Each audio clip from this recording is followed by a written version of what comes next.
All right, hello everyone. I'm Josh Hamzehee. I'm the co-director of individual events at the University of Northern Iowa. I've been here for about 6 years.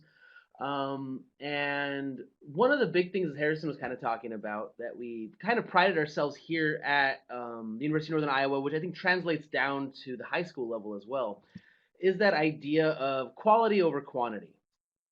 And also over the summers, what I end up doing as well is I am the interpretation curriculum coordinator at the Champion Briefs Institute. So we run three different camps, two in Florida, in Fort Lauderdale, and this year we'll be doing one in Houston, Texas as well. So a lot of my background is all about interpretation, whether it's on the college or the high school level. I have a big background in performance, so I think I'm a good gauge as far as leading you into what exactly you should be doing when you are creating an environment. If you have questions as you go, I'm going to plan to kind of go through this seminar just point by point. But if you have questions as you go, I can definitely stop to respond and adjust to that. But we'll leave at least the last 20 or 30 minutes or so of this webinar for the ability to do a little Q&A with us.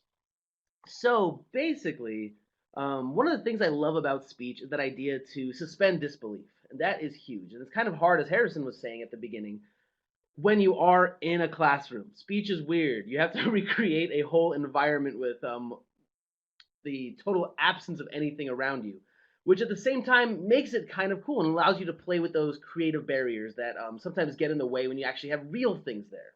And so a lot of the ideas of creating an environment come down to let's start off actually with a couple basic philosophy tips with environment, and then we'll lead into the idea of how you start creating the environment. Second, we'll go into how you create the environment, and then finally we'll get into the idea of evaluating your creative choices.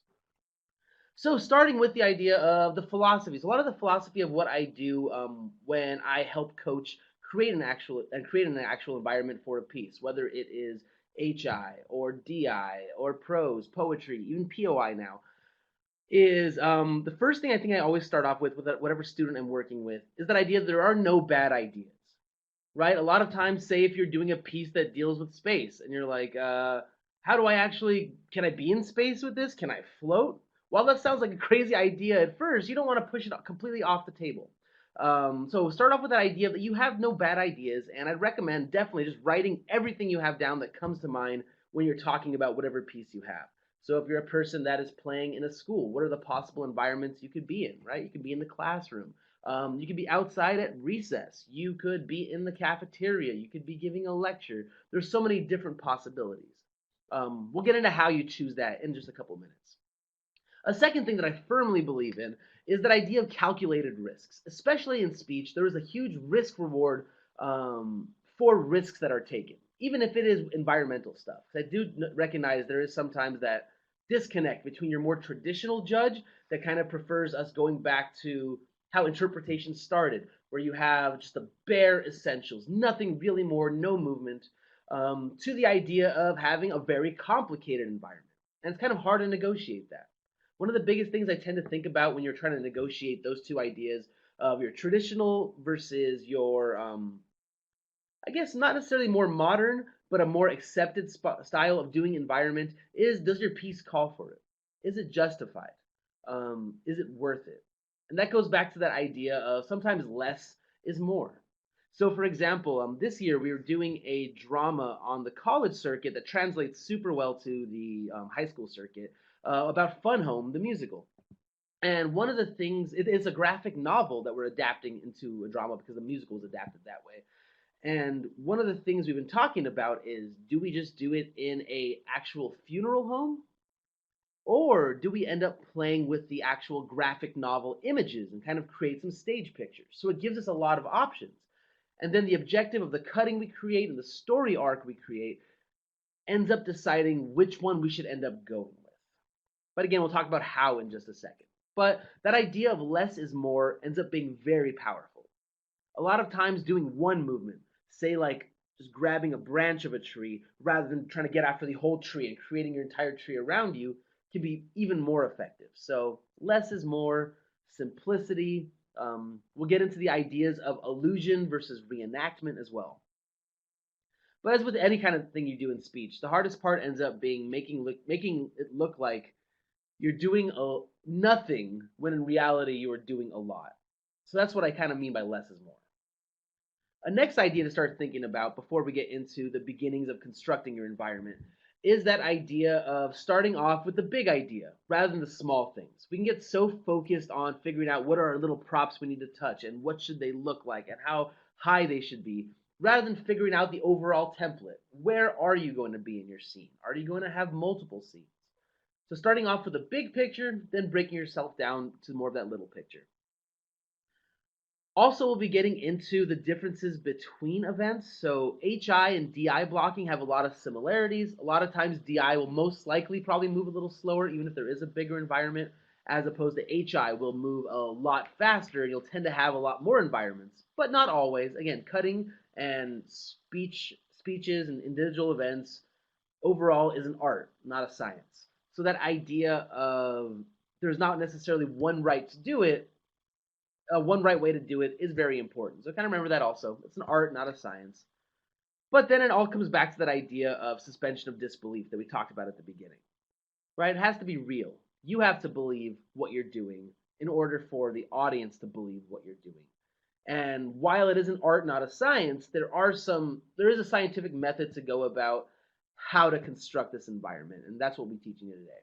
So last thing in regards to philosophy is that idea that and this goes back to characterization, but you can also enact this in your environment because a lot of times you have to react to your environment. Is don't judge your characters, right? Real people tend not to judge themselves. They tend to justify why they do what they do. And so keep that, unless you have a specific reason to go otherwise, keep that idea of not necessarily judging your character's choices, but how do you justify what they're doing? And so we'll break that down into some more simplistic terms right now. So first off, we're going to start with the beginning and the whole constructing your environment process. So once you have cut your script, once you have decided on the arc, everything starts with, even the environment, the characterization, everything starts with that objective. What is your character trying to accomplish in those 9 minutes? Because remember, those 9 minutes you're getting into is just a heartbeat of that character's life. There is a before, there is an after. But in those 9 minutes, we tend to have a beginning and that area where it builds up to a climax, and then you have your last 30 seconds of your falling action. And so every single piece, no matter what interp you're doing, no matter if you're doing a speech or a PA, comes back to the same idea of what is your objective, and do you get it or do you not get it? Right? Your entire piece, your entire cutting, everything you do comes back to that super simple idea. The environment you create, your characterizations, your internal versus your external. What is your objective? Do you get it or do you not get it? And how does that leave the person afterwards?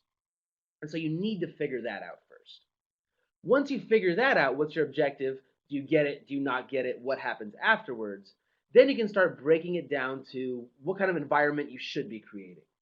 So the first part to start off with always is not necessarily the wheres or the whats, but it starts with the who. Who are you supposed to be? Are you being one character? Are you being multiple characters? What are their characterizations? Where should they be? What is their time period? And how all that affects the who. Once you figure out the who, then it's up to you to go to the next stage of the what's and the whys. So what are you supposed to be doing? What are the key moments in your script that you need to be bringing out? Why are you doing that? That goes back to the objective.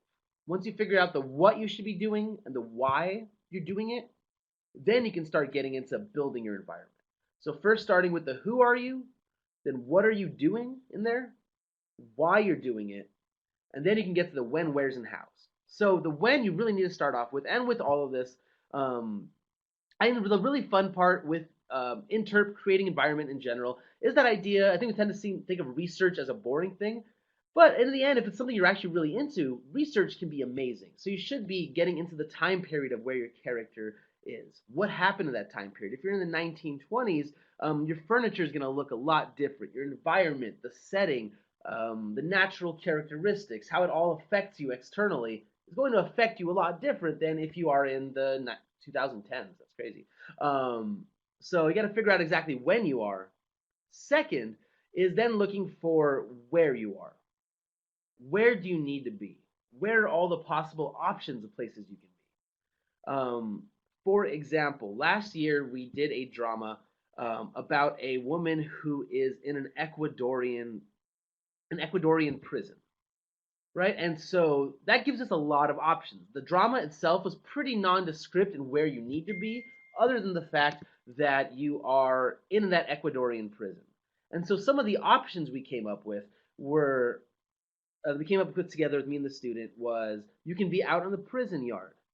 You can maybe be in the chow hall. You can maybe be interrogated in a separate room. You might be talking to someone in like a documentary format.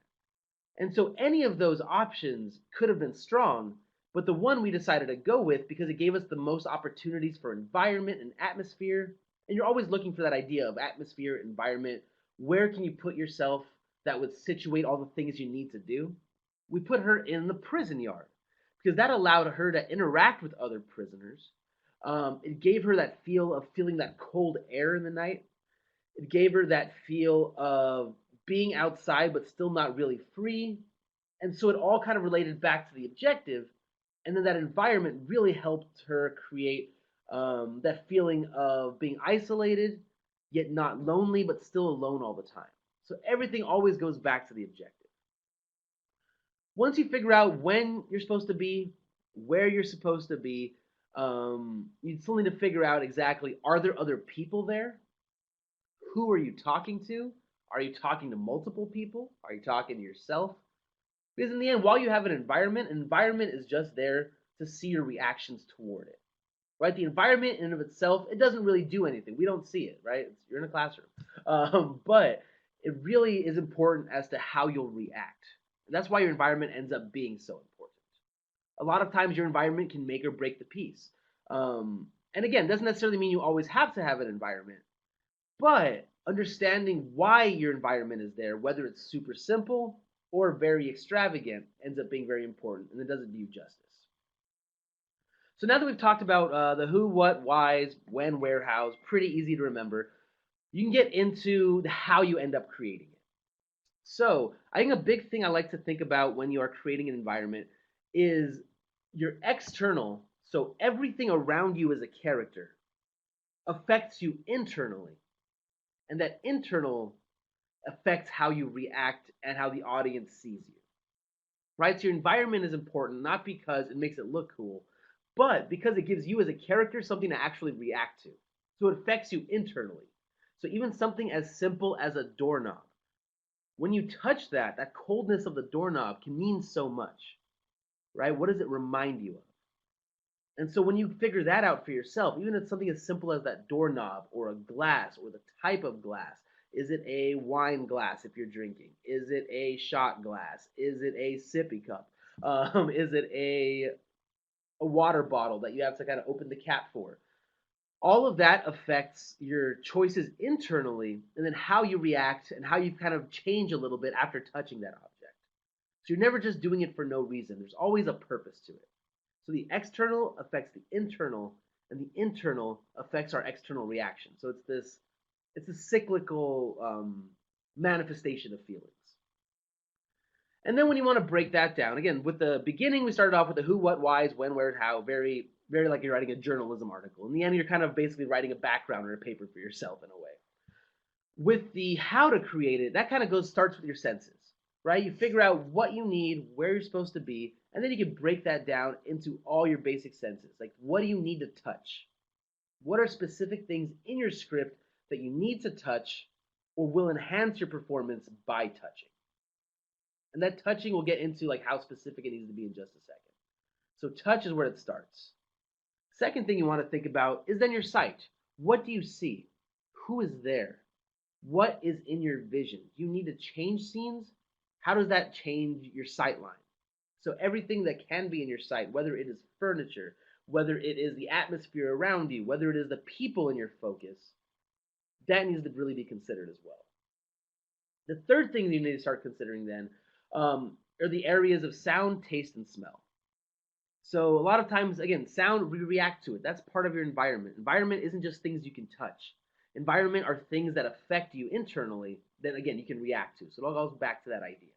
So what can you hear? Are there things you can taste? Are there things that remind you of certain tastes you've had? What do you smell around you? Those are all things we react to as humans. Because in the end, interp is just how do you create realism? How do we make it? How do you suspend our audience's disbelief by what we end up witnessing from that audience's perspective? And can it come across? Does it add to you? Does it help you react better? Does it help you channel stronger emotions? And so touch, sight, sound, taste, smell are all important. Then you want to get into three specific areas. One is temperature, two is setting, and then three are objects. So the temperature then relates all to the feel of the room. What does it feel like? And that kind of goes back against your time, who you're at. So in a time of more advanced, not more advanced, but more explicit segregation, even if it is not necessarily there in the room, the feel of that is still there. So that affects your environment, right? That affects your body and your temperature. So what we mean by temperature is not necessarily the hot or the coldness. It's more about how that is raising or lowering kind of your blood pressure. And that affects your environment as well. The second thing you want to think about then is the setting. What are the big things around you? Where are you at? Are you in a schoolhouse? What specific schoolhouse, right? Can you relate it back to like maybe your elementary school? If you are in a burned down schoolhouse, what does that look like? Can you smell things around you? Are there desks around you? How many? What kind? It all comes down to that area of specificity. You need to be as specific as possible. And then we'll talk about exactly how to do that in just a second. Third are objects. So, right, you have temperature, which is the overall feel. Second is the setting. What are the big things around you? Where are you at? How does that affect you? And then third are the objects you actually have to interact with. So your specific props that you have to pantomime. What you have to pick up? What do you have to put down? Is there someone you have to touch? Is there something you have to touch? And so as you're trying to prepare for those, a couple tips with that. The first thing you always want to do when you're creating an environment is be able to visualize it, right? You have to create it. And so you might want to create that either through drawing, and again, different things work for different people. You can draw it out so you can really picture where things are. That helps you station exactly where you are, make it a little bit more concrete, helps you visualize. A second thing you might want to do is actually create that kind of scenario around you. So if you are, again, a basic one to use like in a prison. A lot of people, hopefully if you're in high school, you haven't maybe been to prison. But if you are, that's good. Good for you. But if you haven't been to prison, recreating that type of environment is very important. So then you need to think about what conditions are someone in a prison in? Is it a Martha Stewart type prison? Is it like a totalitarian prison that you might find in a very secluded torture chamber? Those are two vastly different environments. Then how then would you recreate it? Could you maybe put yourself in the dark in the bathroom to help relive that temperature, relive that environment, relive that darkness and that isolation?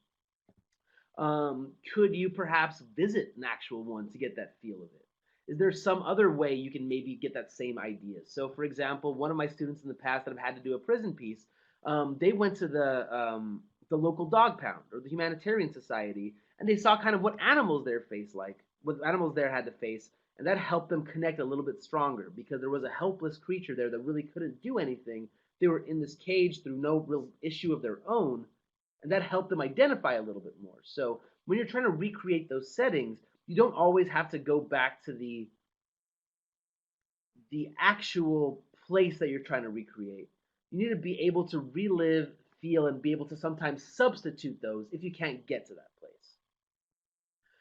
And that helps you recall it, right? So if you say, for example, you go to that humanitarian shelter where you're seeing pit bulls locked up in a cage, can you recall those feelings? Can you recall like the emotions on that pit bull? How can you then transpose that to yourself? What are they feeling? What am I feeling? How does my environment then interact with how I feel on the inside? How then can I react to that to show the audience what I'm feeling and what I want them to feel out of this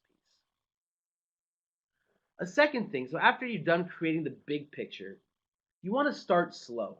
I think one thing that interpreters commonly mess up front and it causes them to do more work down the line is they tend to rush blocking, right? When you're trying to pick up a glass, you'll see they're just like, oh, I'm going to pick this up and I'm going to move. But real people, when they're picking up something, it's not just like, I'm going to pick this up and just throw it, right? And so when you're actually picking up something, like get an actual real thing. Put your hand around it. See what it feels like.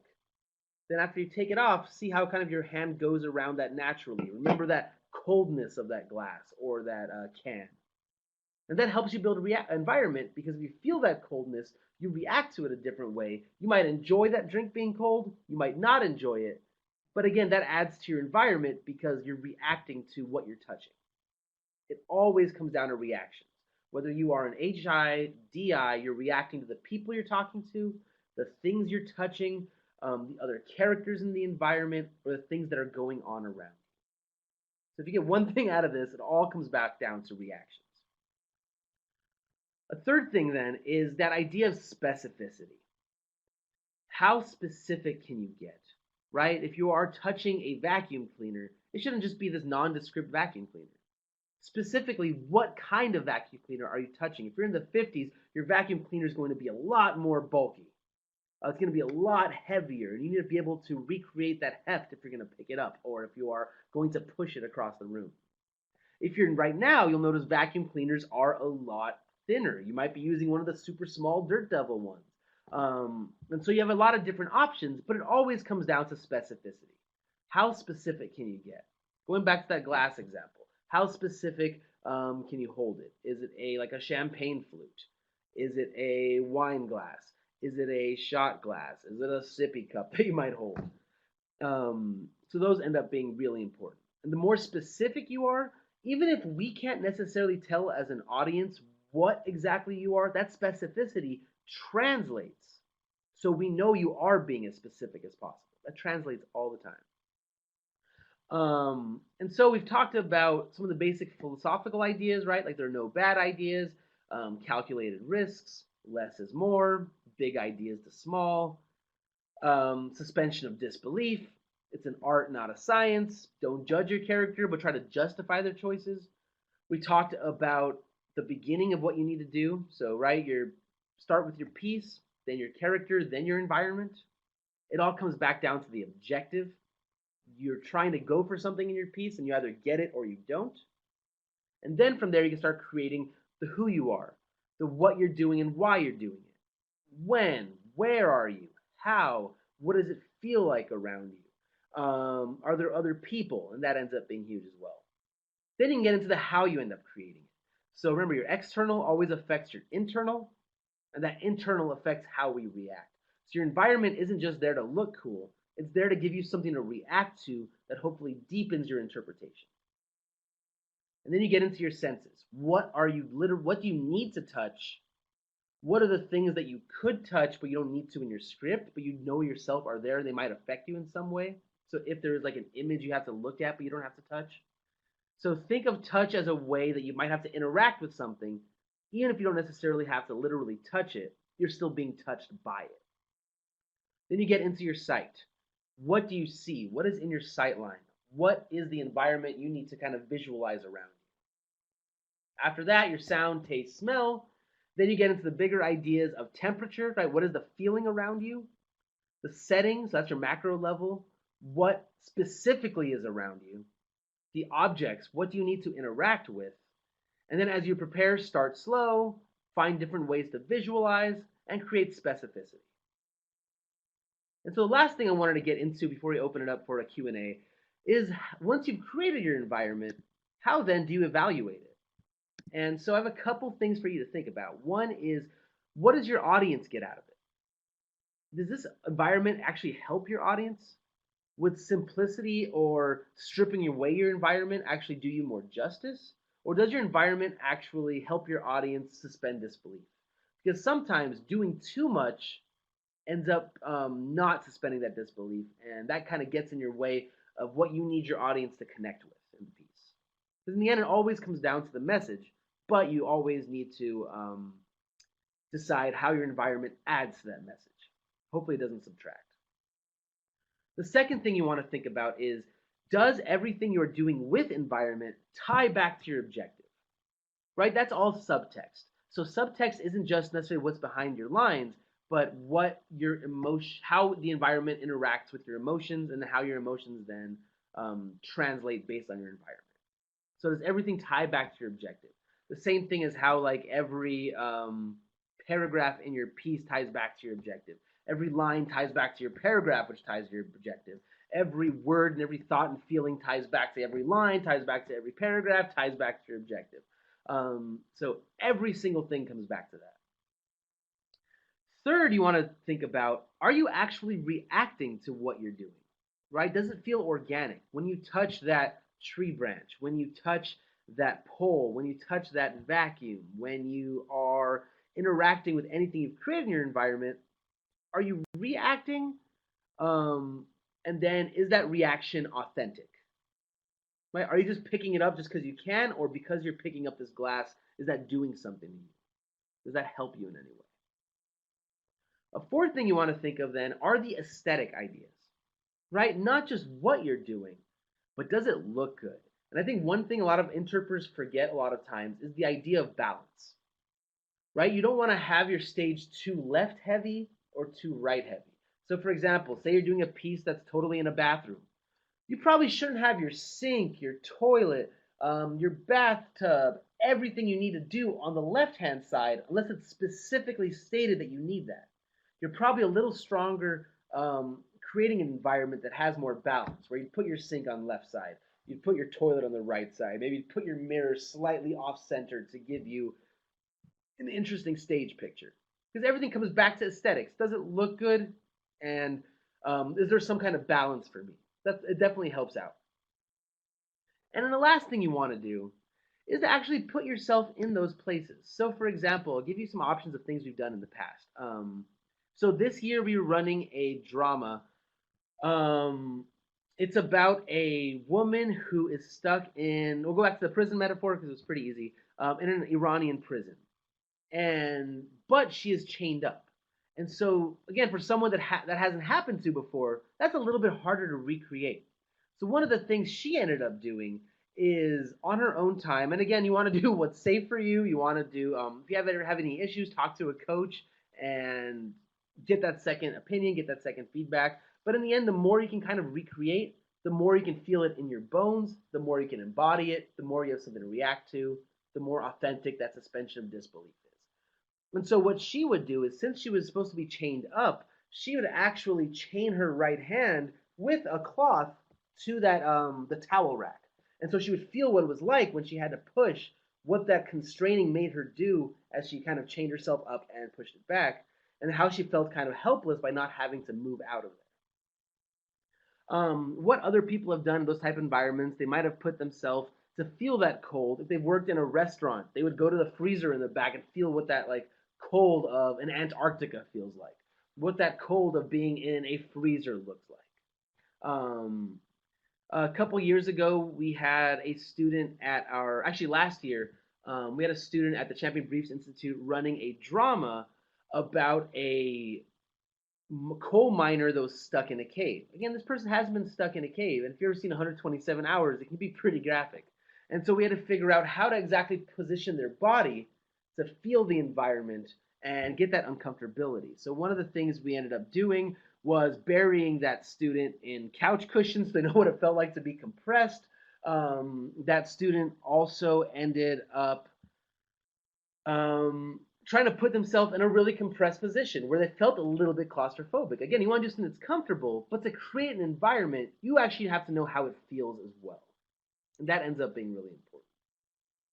Another piece we ended up doing last year that all of these lessons kind of applied to is we did Ronda Rousey's autobiography. And if you know who Ronda Rousey is, she is one of the big MMA fighters of the past 2 years, where she's gained plenty of fame as a very tough MMA fighter, but also kind of fighting for women's rights in the ring. So she had to kind of overcompensate with her environment, so that temperature, the feeling around her, was always kind of this feeling of misogyny, sexism. And so that was kind of the atmosphere. So the way she reacted to that atmosphere was very important. A second thing that she had to think about is the settings. Where was she going to be? What she ended up decided was a gym. So that allowed her a lot of opportunity to have a punching bag, to be able to jump rope, to be able to put on boxing gloves. It gave her a lot of opportunity to help create an environment that super simplicity might not have allowed her to do. So it was justified with showing that toughness and that shield she had to put up because of the character's place in the world. And the third thing she had to think of are the objects. So what she did, if she had to interact with the gloves, she actually went out and found some gloves she could put on so she knew exactly what that felt like. She went out and actually punched a punching bag so she knew how that would feel like and how it would come back to her.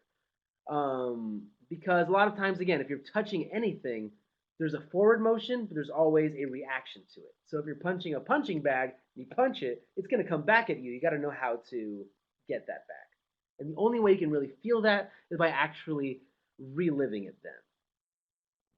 And so, in about those 30 minutes, we kind of talked about some basic philosophical tips.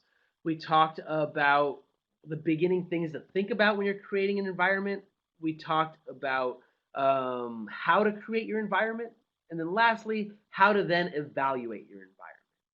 And so I wanted to leave these last 20 minutes or so for any question and answers, any questions you have, and I would definitely be more than willing to answer.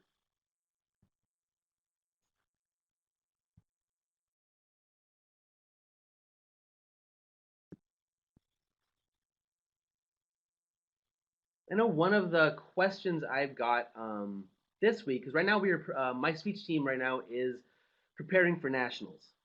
And one of the things we are running into is that kind of happens a lot with environment is when your environment might not be working.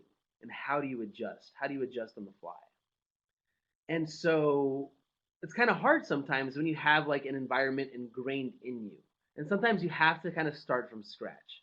And so one of the big things you want to do is when you are starting from scratch with an environment is, again, going back to those word vomiting you kind of did at the beginning.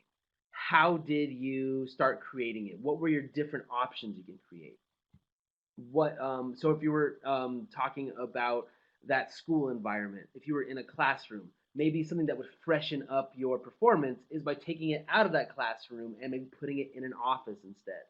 And so that'll help freshen it up sometimes. I know a lot of times when you've been doing a piece all year, it can feel stale. And while you try to think of as many things as possible to make that not feel stale, sometimes it's kind of inevitable. And so changing your environment can definitely help out, and changing the different things you're exposed to can definitely help out as well.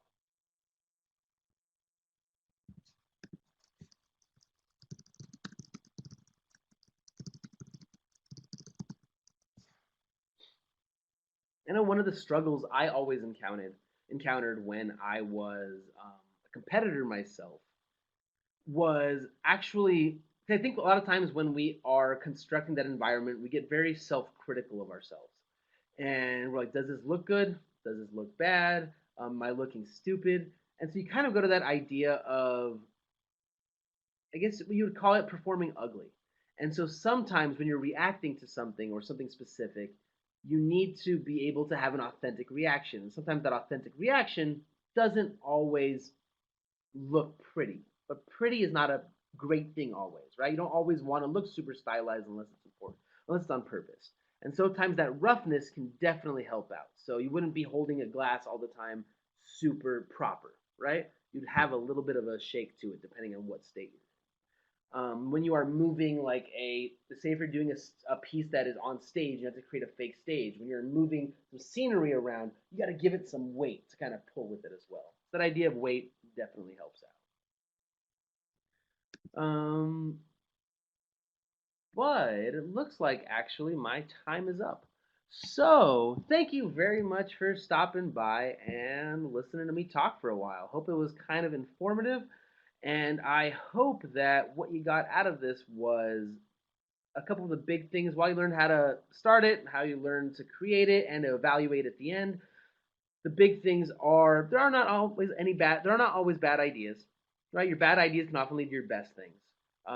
The idea of reacting is important, specificity, and then being able to recreate it for not only yourself, but then for your audience as well. And hope that translates. So for Josh Hamzehee, co-director of United Speech and interpretation curriculum director at Champion Briefs Institute.